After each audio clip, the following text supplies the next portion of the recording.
Marcus Chen adjusted his tie nervously as he walked through the crowded airport terminal. The single father had never flown first class before, but his company had insisted on upgrading him for this important business trip to Seattle. His 7-year-old daughter Emma had been so excited when he told her about the airplane seats that turned into beds. The boarding announcement echoed through the terminal as Marcus gathered his carry-on bag and the small stuffed elephant Emma had given him for good luck. She had whispered in his ear that morning that the elephant would keep him safe and help him not be scared of flying. Marcus smiled at the memory, feeling the weight of responsibility on his shoulders. This business deal could change everything for them. As he settled into seat 2A, Marcus marveled at the spacious cabin. The leather seat was wider than his couch at home, and there were buttons everywhere. A flight attendant named Sarah approached. With a warm smile, offering him champagne and explaining the seat's features, Marcus politely declined the alcohol, explaining he needed to stay sharp for his presentation tomorrow morning. The seat next to him remained empty as other passengers boarded. Marcus pulled out his laptop and began reviewing his presentation, slides one more time. He had practiced this pitch dozens of times in his small apartment bathroom mirror, with Emma sitting on the counter offering suggestions about which graphs looked prettiest. 20 minutes before takeoff, a man in an expensive navy suit rushed down the aisle, slightly out of breath.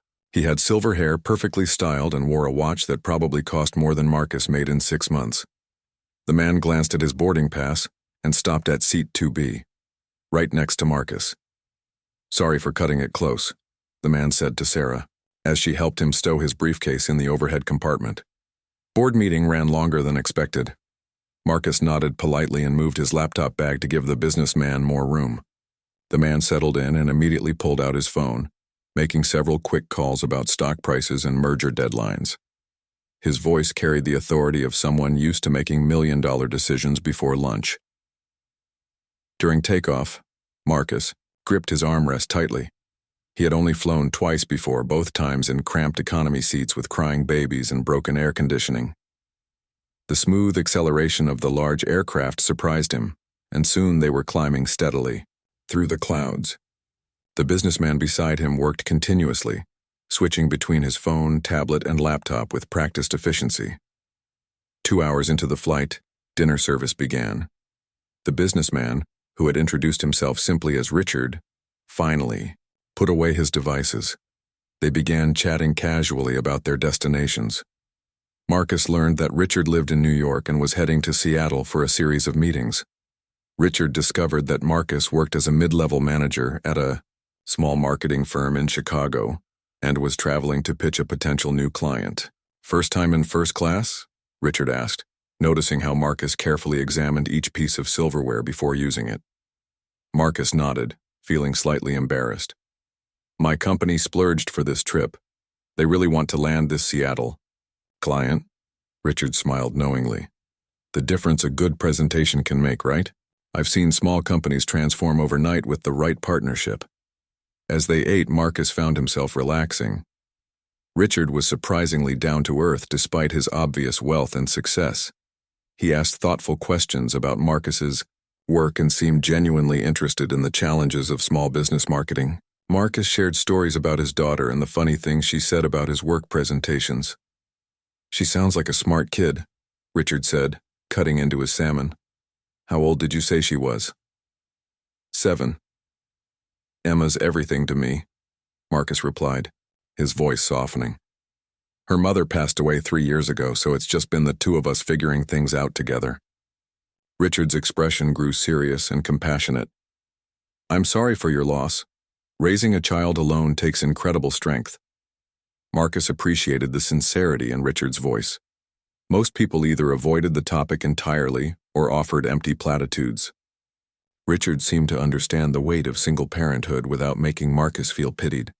After dinner, the cabin lights dimmed for the overnight portion of the flight. Marcus tried to work on his laptop, but his eyes grew heavy. The stress of preparing for this crucial presentation, combined with staying up late helping Emma with her science project, was catching up with him. He had been running on coffee and determination for weeks. Richard noticed Marcus struggling to stay awake. "Long day?" he asked quietly. Long month, actually, Marcus admitted, rubbing his eyes. This presentation could really change things for my family. I want to make sure it's perfect. Sometimes the best thing you can do before a big presentation is get some rest, Richard suggested. Your mind needs to be sharp, not exhausted. Marcus knew Richard was right, but every time he closed his eyes, his mind raced with presentation, details, and what-if scenarios. What if the client didn't like their marketing approach? What if he stumbled over his words? What if this opportunity slipped away like so many others had? Richard reclined his seat and pulled out a book, giving Marcus space to make his own decision about resting. The gentle hum of the aircraft engines in the dimmed cabin created a peaceful atmosphere. Marcus finally allowed himself to lean back and close his eyes, telling himself he would just rest them for a few minutes. The stress and exhaustion of the past month melted away as sleep took hold. His breathing deepened and became regular. Unconsciously, his head began to tilt toward the right, searching for a more comfortable position. The airplane's gentle turbulence rocked him deeper into sleep. Richard glanced over and noticed Marcus's head slowly drifting toward his shoulder. For a moment, he considered waking the younger man, but something stopped him. He recognized the exhaustion of a parent trying to provide for his child, working harder than seemed humanly possible to build a better future. Richard remembered those days from his own early career, though he had been fortunate enough to have help that Marcus clearly lacked. Richard felt the gentle weight of Marcus's head settling against his shoulder and made a quick decision. Instead of shifting away, he remained perfectly still. The young father clearly needed this rest more than Richard needed his personal space. He had been in Marcus's position once, though admittedly with more resources and support. Carefully adjusting his position to make Marcus more comfortable, Richard continued reading his book with one hand while keeping his right shoulder steady. The businessman in him calculated that this small act of kindness cost him nothing but might mean everything to someone facing a crucial day tomorrow. Marcus slept deeply for the first time in weeks. His subconscious mind, finally released from the constant worry about Emma's future and their financial struggles, began processing and organizing his presentation materials. In his dreams, he stood confidently in a bright conference room, delivering his pitch to smiling executives who nodded approvingly at his innovative marketing strategies. Sarah, the flight attendant, noticed the unusual scene during her routine check of the cabin. She had seen many interesting interactions in first class over her 10 years of flying, but something about this quiet act of compassion touched her heart. The well-dressed businessman could have easily woken his sleeping neighbor or moved to another seat, but instead he sat motionless reading by the small overhead light. "Can I get you anything, sir?" Sarah whispered to Richard, being careful not to disturb Marcus. Richard looked up from his book and shook his head slightly. "We're fine, thank you. Maybe just a blanket for my friend here if you have an extra one."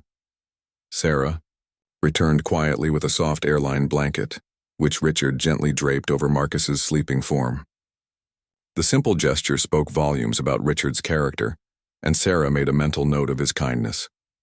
In her experience, truly successful people often revealed themselves through such unguarded moments.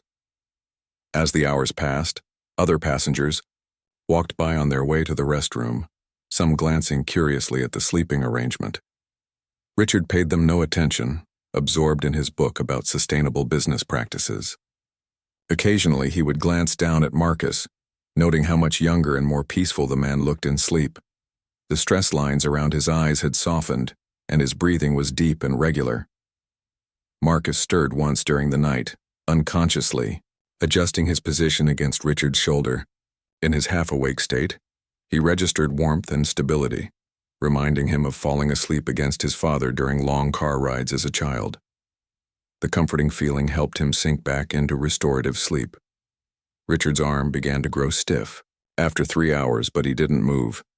He thought about his own son now in college and remembered the countless nights he had held him during thunderstorms or after bad dreams. There was something universal about providing comfort to someone who needed it, regardless of whether they were strangers or family. The businessman used the time to reflect on his own journey to success. He remembered the hungry years early in his career when every client presentation felt like a make-or-break moment. He recalled the sleepless nights spent perfecting proposals, the anxiety of waiting for callbacks, and the crushing disappointment of deals that fell through despite months of preparation. His company, Harrison Industries, had grown from a small startup to a multinational corporation over 25 years. Richard had built his reputation on recognizing potential in unexpected places and believing in people who others might overlook. Some of his most successful partnerships had begun with handshake deals with nervous entrepreneurs who reminded him of his younger self. As dawn began to lighten the sky outside the aircraft windows, Marcus naturally began to wake up. His internal clock, trained by years of early morning routines with Emma, gradually brought him back to consciousness. He became aware of a pleasant warmth against his cheek and the steady rhythm of someone else's breathing. His eyes opened slowly, and immediate embarrassment flooded through him as he realized he had spent most of the flight sleeping on a stranger's shoulder. Marcus quickly sat up, his face flushing red as he turned to face Richard. "Oh my God, I'm so sorry," Marcus stammered, running his hands through his disheveled hair. "I can't believe I fell asleep on you. You should have woken me up." Richard closed his book and smiled warmly. "Don't worry about it. You clearly needed the rest, and I've been through enough red-eye flights to know how exhausting they can be." Marcus felt mortified by his breach of airplane etiquette. He had always prided himself on being considerate of others, and here he had essentially used a stranger as a pillow for hours. "I'm really embarrassed. I don't usually sleep well on planes, but I guess I was more tired than I realized." "Honestly, it wasn't a problem," Richard assured him, rolling his shoulders slightly to work out the stiffness. "How are you feeling about your presentation today?" The mention of his presentation brought Marcus fully awake. He glanced at his watch and felt a surge of panic. They would be landing in Seattle in less than 2 hours, and his meeting was scheduled for 10 in the morning. He pulled out his laptop and began frantically reviewing his slides, his earlier embarrassment forgotten in the face of professional anxiety. Richard observed Marcus's sudden shift into work mode with interest.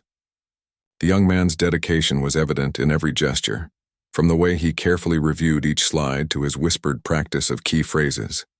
Richard recognized the signs of someone who had prepared thoroughly, but still wrestled with self-doubt. "Mind if I ask what kind of client you're pitching to?" Richard inquired casually. Marcus glanced up from his screen, grateful for the distraction from his nervous energy.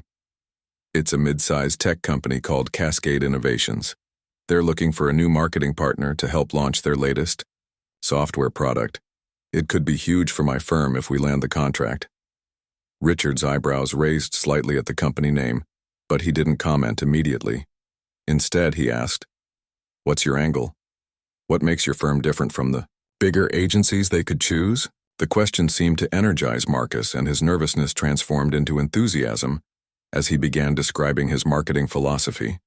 He talked about understanding the human story behind every product, about creating authentic connections between brands and consumers, and about the advantage of working with a smaller, more agile team that could provide personalized attention. Richard listened intently, asking thoughtful questions that helped Marcus refine his talking points. Without realizing it, Richard was conducting an informal coaching session, drawing on decades of experience to help Marcus strengthen his presentation approach. As their conversation deepened, Marcus found himself sharing details about his marketing philosophy that he had never articulated so clearly before. Richard's questions were insightful and challenging, pushing Marcus to think beyond his prepared talking points and consider the broader implications of his strategies. "The thing is," Marcus explained, gesturing with his hands as his excitement grew, "most marketing firms treat every client like they need the same solution. But Cascade Innovations isn't just another tech company. They're trying to solve real problems for small business owners. People like my daughter's teacher who struggles with outdated classroom management software." Richard nodded thoughtfully. "So you're suggesting they market to the end user's pain points, not just the decision makers?" "Exactly." Marcus's eyes lit up. "When you understand who actually uses the product daily, you can create marketing that resonates on an emotional level. That's where the real connection happens." The passion in Marcus's voice was unmistakable, and Richard could see why his small firm might have a chance against larger competitors. This wasn't just about marketing tactics. Marcus genuinely understood the human element that many corporations overlooked in their rush to showcase features and benefits. As the plane began its descent into Seattle, Marcus felt more confident than he had in weeks. The impromptu coaching session with Richard had helped him organize his thoughts and reminded him of why he loved his work. He wasn't just selling marketing services. He was offering a way for companies to build genuine relationships with their customers. "I really appreciate you listening to me ramble about all this," Marcus said as he packed up his laptop. "You've helped me see my own presentation more clearly." "It wasn't rambling," Richard replied sincerely. "You have a solid understanding of what makes marketing effective. Trust that knowledge when you walk into that conference room." The plane touched down smoothly at Seattle-Tacoma International Airport, and passengers began gathering their belongings. Marcus carefully folded the blanket that had covered him during his unexpected nap, still feeling slightly embarrassed about sleeping on Richard's shoulder for most of the flight. "I owe you breakfast at least," Marcus offered as they waited for the door to open. "You were incredibly kind to let me sleep like that. Most people would have woken me up immediately." Richard smiled and shook his head. "No need for breakfast. Just go in there and show them what your firm can do. That's payment enough." They exchanged business cards as they prepared to disembark. Marcus glanced at Richard's card and felt his heart skip a beat as he read the name and title printed in elegant lettering: Richard Harrison, CEO, Harrison Industries. Marcus's mouth went dry as he realized he had spent the entire flight sleeping on the shoulder of a Fortune 500 CEO. Harrison Industries was legendary in the business world, known for its innovative partnerships and Richard Harrison's reputation as a visionary leader who had built his empire from nothing. "You're Richard Harrison," Marcus said quietly, his voice filled with awe. "The Richard Harrison of Harrison Industries." Richard chuckled at Marcus's stunned expression. "Guilty as charged. But I hope you won't let that change how you feel about your presentation today. Everything we discussed about your marketing approach was valid, regardless of who I happen to be." Marcus felt his confidence waver slightly as the full weight of his earlier behavior hit him. He had not only slept on a billionaire CEO's shoulder, but had also spent an hour enthusiastically explaining basic marketing concepts to one of the most successful businessmen in the country. The mortification was almost overwhelming. "Oh no," Marcus groaned, covering his face with his hands. "I can't believe I lectured you about business strategy.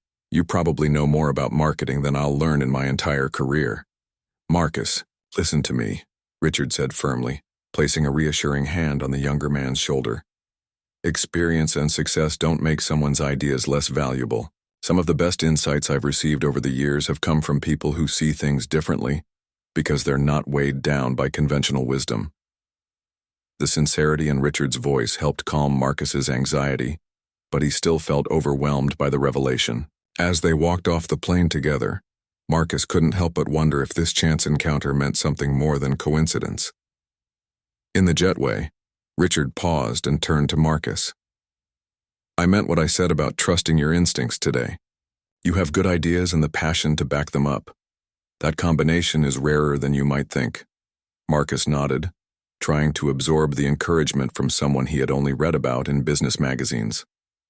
"Thank you, Mr. Harrison, for everything. The shoulder, the advice, just being decent to a stranger. Call me Richard," he replied with a warm smile. "And Marcus, good luck today.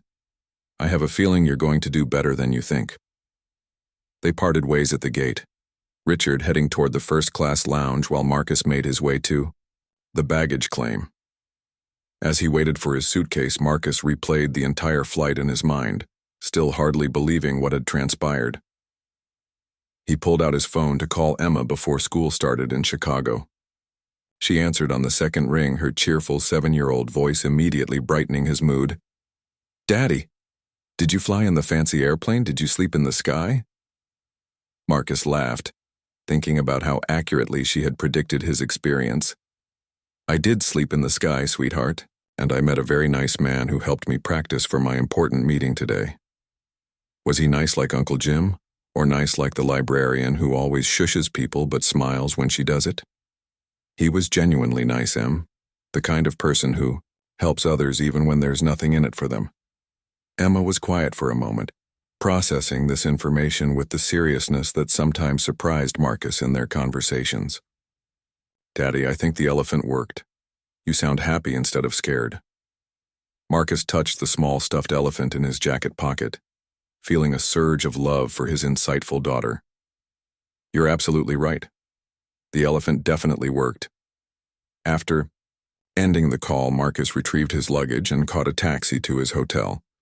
The Seattle skyline looked different than he had expected, more vibrant and welcoming. He found himself looking forward to the presentation in a way that surprised him. In his hotel room, Marcus showered and put on his best suit, the one Emma had helped him pick out for important occasions. As he adjusted his tie in the mirror, he thought about Richard's advice to trust his instincts and remember why he loved his work. The marketing proposals in his briefcase represented months of research and creativity. His team had poured their hearts into understanding Cascade Innovation's needs and developing strategies that went beyond typical agency offerings. Marcus realized that meeting Richard had reminded him of something he had forgotten in his anxiety. He was good at his job, and his ideas had value. Marcus arrived at the Cascade Innovations building 30 minutes early, using the extra time to walk around the block and calm his nerves. The modern glass structure reflected the cloudy Seattle sky, and he could see employees moving purposefully through the bright offices on multiple floors. This was exactly the kind of innovative company he dreamed of working with. At the reception desk, a friendly woman named Jennifer checked him in and offered coffee while he waited. Marcus accepted gratefully, needing the caffeine boost after his early morning arrival. The lobby buzzed with the energy of a growing tech company, and he observed the casual but focused atmosphere with interest. "Mr. Chen?" A tall woman with short auburn hair approached him with a confident stride. "I'm Patricia Williams, Marketing Director. We're ready for you in Conference Room B." Marcus followed Patricia down a hallway lined with motivational posters, featuring the company's software solutions. She made casual conversation about his flight and the weather, but Marcus could sense her evaluating him as they walked. This was clearly someone who made quick assessments and valued efficiency. Conference. Room B contained 6 people seated around a polished wooden table. Patricia introduced Marcus to the team: David Park, the CEO, Sarah Martinez, Head of Product Development, James Wong, Chief Technology Officer, Lisa Thompson, Director of Sales, Michael Roberts, Chief Financial Officer, and Jennifer Adams, VP of Business Development. Marcus set up his laptop and projector while the team settled in with their coffee and notepads. He had rehearsed this presentation dozens of times, but the reality of facing 6 executives still made his heart race. He thought briefly about Richard's encouragement and Emma's lucky elephant, drawing strength from both. "Good morning, everyone," Marcus began, his voice steadier than he felt. "Thank you for considering our firm for your marketing partnership. I'm here because I believe Cascade Innovations has the potential to revolutionize how small businesses manage their operations, and I want to help you tell that story." David Park, a man in his 40s with kind eyes behind wire-rimmed glasses, leaned forward with interest. "We've heard similar promises from other agencies, Marcus. What makes your approach different?" This was the moment Marcus had prepared for, the question that would make or break his presentation.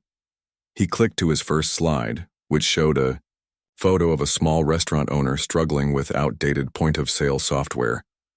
"The difference is that we don't just market to decision-makers," Marcus explained, feeling his confidence grow as he entered familiar territory. "We market to the people who actually use your software every day. This restaurant owner doesn't care about technical specifications or enterprise-level features. She cares about getting customers served quickly so she can close early and help her kids with homework." Sarah Martinez nodded approvingly. "That's exactly the perspective we've been trying to communicate. Too many marketing firms focus on the technical aspects without understanding the human impact." Marcus clicked through slides showing real small business owners and their daily challenges, each connected to specific features of Cascade's software. He had spent weeks researching these stories, interviewing small business owners in Chicago to understand their genuine pain points and aspirations. "Our marketing philosophy is built on authentic storytelling," Marcus continued, warming to his subject. Instead of generic campaigns about efficiency and productivity, we create narratives that show real people solving real problems. When potential customers see themselves in your marketing, the decision to try your software becomes emotional, not just logical. Lisa Thompson, the sales director, raised her hand. That sounds great in theory, but how do you measure the effectiveness of emotional marketing? Our board needs to see concrete ROI numbers. Marcus had anticipated this question and clicked to a slide showing detailed analytics from his previous campaigns. Emotional connection drives measurable behaviors. When people feel understood by a brand, they're 60% more likely to make a purchase, 80% more likely to recommend the product to others, and 90% more likely to remain loyal customers even when competitors offer lower prices. The CFO, Michael Roberts, looked impressed by the statistics. Where did you gather this data? From our campaigns with 3 smaller software companies over the past 2 years, Marcus replied, clicking to case studies. We increased customer acquisition rates by an average of 45% and reduced customer churn by 30% across all 3 clients. James Wong, the CTO, leaned back in his chair. Those are impressive numbers, but those were smaller companies. How do you scale emotional marketing for a company our size? Marcus smiled, recognizing another question he had prepared for extensively. The beautiful thing about emotional marketing is that it becomes more effective as you scale, not less. With your resources, we can create multiple story tracks that speak to different customer segments while maintaining the authentic core message. He clicked through a proposed campaign structure, showing how different small business types would see customized versions of the same basic story. The restaurant owner worried about dinner rush efficiency, while the retail shop owner focused on inventory management, and the service provider emphasized client communication tools. Patricia Williams had been quiet throughout most of the presentation, but now she spoke up. This is certainly a fresh approach from what we've seen, but I have to ask about your firm's capacity. You're pitching against agencies with 10 times your staff and resources. Marcus had dreaded this question, knowing it highlighted his firm's biggest weakness. But Richard's advice about trusting his instincts gave him the courage to address it directly. You're absolutely right that we're smaller, Marcus acknowledged. But that's actually our competitive advantage.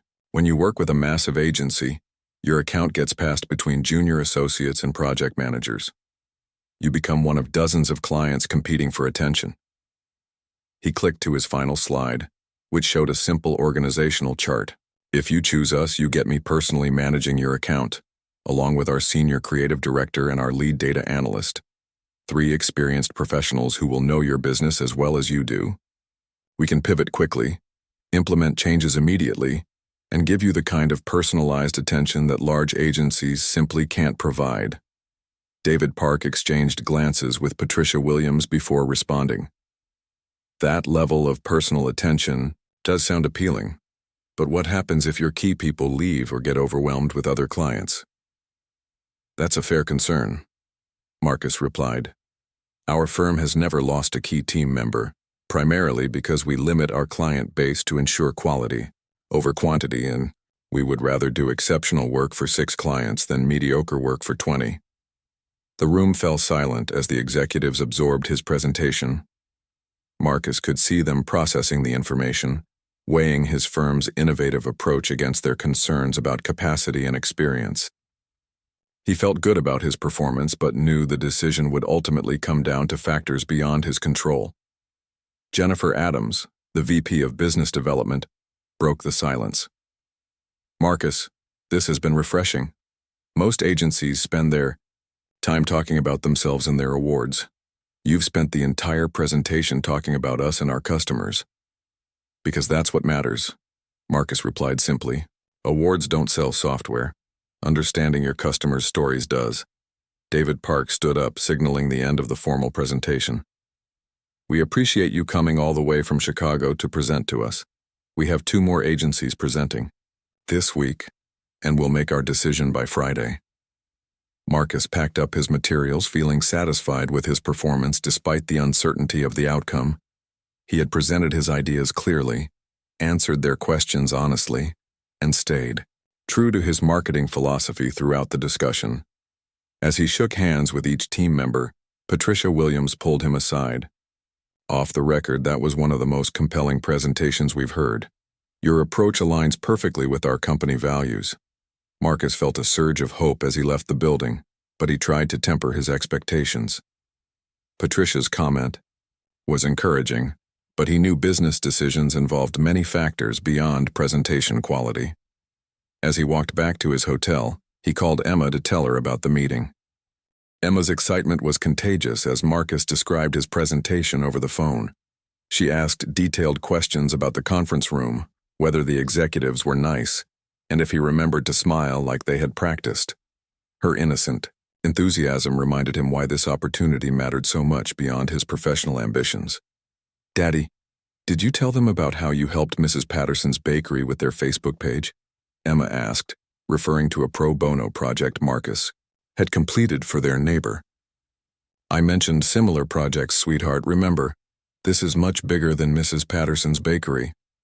But you made her happy, and she makes the best cookies in Chicago. If you can make cookie people happy, you can make computer people happy too." Marcus laughed at his daughter's logic, marveling at how she could distill complex business relationships into such simple, accurate terms. "You're absolutely right, Em. Making people happy is what good marketing does." After ending the call, Marcus decided to explore Seattle, rather than returning immediately to his hotel room to worry about the presentation outcome. The city's coffee culture drew him to a small cafe near Pike Place Market, where he ordered a latte and found a corner table to process his morning. The presentation had gone better than he dared hope, but Marcus knew that business decisions often came down to factors beyond presentation quality. Budget constraints, internal politics, and risk tolerance all played roles in vendor selection. His small firm's innovative approach might not overcome concerns about capacity and established relationships with larger agencies. As he sipped his coffee, Marcus reflected on the strange turn his trip had taken. Meeting Richard Harrison on the plane had been transformative in ways he was still processing. The CEO's kindness and encouragement had shifted Marcus's mindset from anxious desperation to confident professionalism. His phone buzzed with a text message from an unknown Seattle number. Marcus opened it expecting spam, but instead found a message that made his heart race. "Marcus, hope your presentation went well today. Would you be free for lunch? Richard Harrison." Marcus stared at the message in disbelief. The billionaire CEO wanted to have lunch with him. He quickly typed back, "It went very well, thank you. I'm free whenever convenient for you." The response came back within minutes. "Excellent. Can you meet me at the Metropolitan Grill on 2nd Avenue at 1 p.m.? Looking forward to hearing how it went." Marcus glanced at his watch, realizing he had exactly 2 hours to mentally prepare for lunch with one of the most influential businessmen in the Pacific Northwest. He used the time to walk through downtown Seattle, trying to understand why Richard Harrison would want to continue their conversation from the plane. The Metropolitan Grill was exactly the kind of upscale restaurant Marcus had expected a CEO to choose.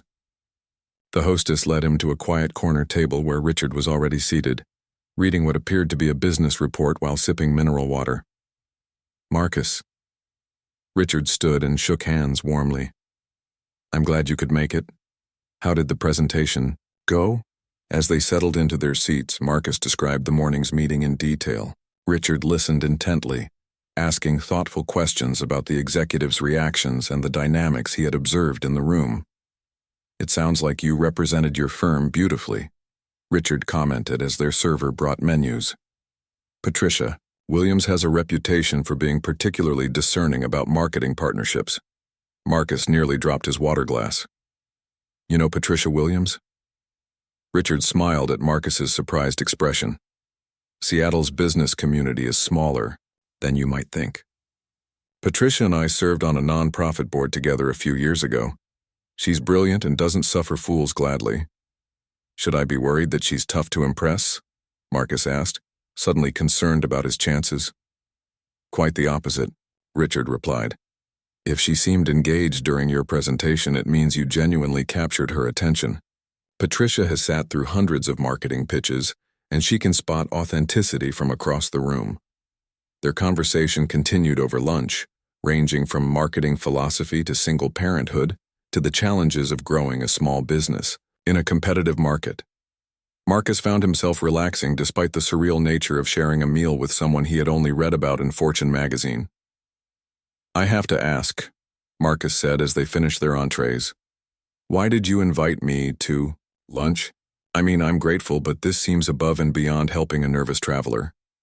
Richard was quiet for a moment, seeming to consider his words carefully. "Honestly, you remind me of myself 25 years ago. Same hunger, same integrity, same commitment to doing right by your family. I remember what it felt like to have everything riding on a single presentation. But you were already successful by then, weren't you?" Marcus asked, curious about Richard's early career. "Successful is relative," Richard replied with a wry smile. "I had a small manufacturing company that was barely breaking even. I was pitching a major retailer for a contract that would either save my business or force me to close down and find a corporate job somewhere." Marcus leaned forward, fascinated by this glimpse into Richard's history. "What happened?" "I got the contract, obviously, or we wouldn't be having this conversation. But what I remember most about that day was how alone I felt. I had no mentor, no one to bounce ideas off, no one who understood the pressure of carrying other people's livelihoods on my shoulders."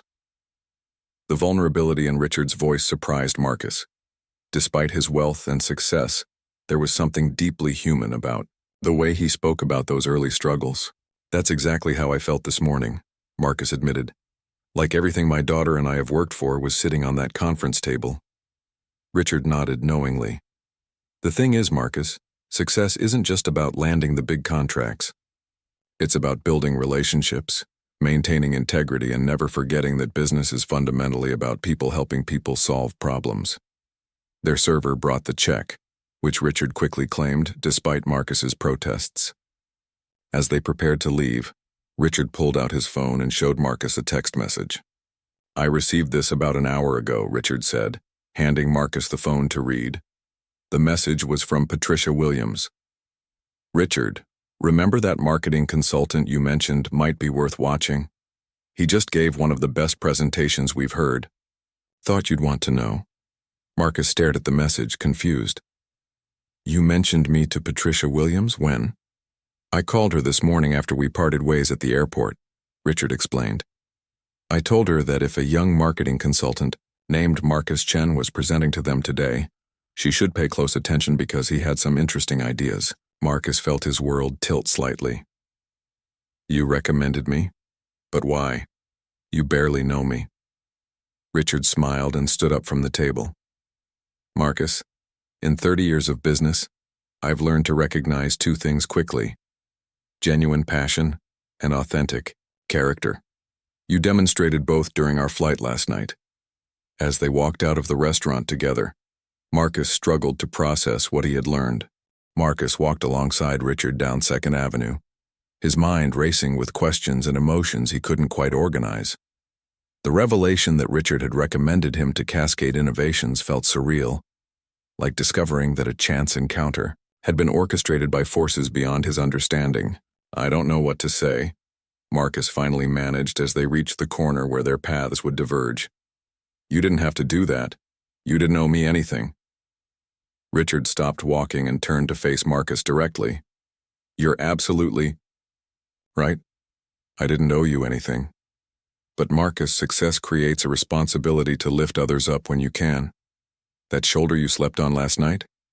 Consider it an investment in someone who reminds me why I started my own company in the first place." The sincerity in Richard's voice was unmistakable, and Marcus felt something shift inside him.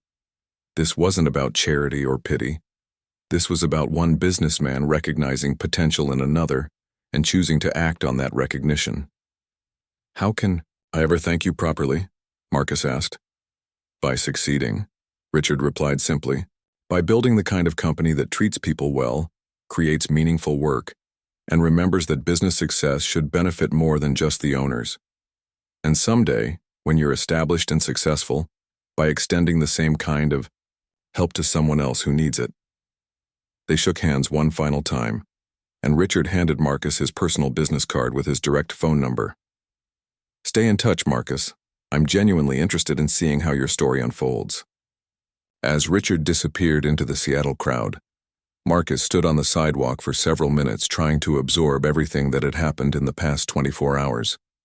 He had boarded a plane in Chicago as a nervous small business owner, carrying the weight of his daughter's future on his shoulders. Now he stood in downtown Seattle, having received mentorship from a billionaire CEO and a personal recommendation to his most important potential client. Back at his hotel, Marcus called his business partner Jennifer to update her on the presentation. Her excitement was infectious as he described the positive reception from the Cascade team, though he decided not to mention Richard's involvement until he better understood how it might affect their chances. "Marcus, this is incredible." Jennifer's voice crackled with energy through the phone. "I can hear the confidence in your voice. Whatever happened on that airplane, it was exactly what you needed." She was more right than she knew, Marcus thought, as he packed his suitcase for the evening flight back to Chicago. The airplane encounter had changed more than just his confidence level. It had reminded him that success often comes from unexpected connections, and that kindness between strangers could alter the trajectory of entire lives. His phone rang as he was zipping up his luggage. The caller ID showed Patricia Williams from Cascade Innovations, and Marcus's heart immediately began racing. Companies didn't usually call with decisions this quickly unless the news was definitive one way or another. "Marcus, this is Patricia Williams. Do you have a few minutes to talk?" "Of course," Marcus replied, sitting down on the edge of his hotel bed to steady himself. "I wanted to call you personally rather than sending a formal email," Patricia began, her tone businesslike but warm. "We've made our decision about the marketing partnership, and we'd like to offer the contract to your firm." Marcus felt the room spin slightly as the words registered. "I'm sorry, could you repeat that?" Patricia laughed gently. "We want to hire your firm, Marcus. Your presentation today was exactly what we needed to hear. You understand our customers better than agencies that have been studying our market for months." "This is incredible news," Marcus managed, his voice thick with emotion.